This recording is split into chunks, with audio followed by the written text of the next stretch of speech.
बिहार में प्रशांत किशोर और प्रशांत किशोर से भी ज्यादा चर्चा उनकी प्रेस कॉन्फ्रेंस की।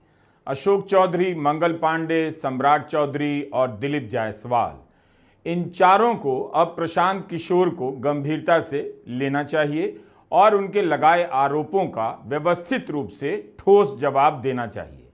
कभी फ्लैट खरीदने का आरोप लगाया प्रशांत किशोर ने, कभी एम्बुलेंस घोटाले का, तो कभी जमीन खरीदने का आरोप।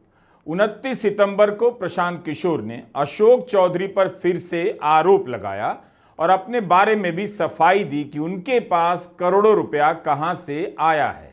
उन्होंने बिहार के मंत्री अशोक चौधरी को चुनौती दी है कि 7 दिनों के अंदर अगर उन्होंने लीगल नोटिस वापस नहीं लिया तो 500 करोड़ का घोटाला उजागर करेंगे और उन्हें राजनीति नहीं करने देंगे, उनका घेराव किया जाएगा, इस्तीफा मांगा जाएगा। प्रशांत किशोर उस ट्रस्ट का हिसाब मांग रहे हैं जिसमें उनके परिवार के लोग हैं और जिसने कथित रूप से 100 करोड़ की संपत्ति खरीदी है।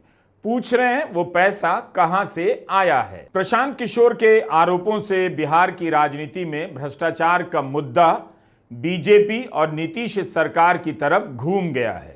वहां यह भी चर्चा चल रही है कि किसी आरोप का ठोस जवाब नहीं दिया जाता, लोगों के भूल जाने का इंतजार किया जा रहा है, रूटीन खंडन से काम चलाया जा रहा है, प्रेस कॉन्फ्रेंस नहीं हो रही। जनसुराज नई पार्टी है। प्रशांत किशोर की प्रेस कॉन्फ्रेंस ने हलचल तो पैदा की है। उनके पास कागज किस तरफ से आ रहे हैं वही जानते होंगे, लेकिन यह बिहार की राजनीति का दिलचस्प समय है। बीजेपी के मंत्रियों के खिलाफ भी कागज पहुंच जा रहे हैं और जदयू के मंत्री के खिलाफ भी आ जा रहे हैं।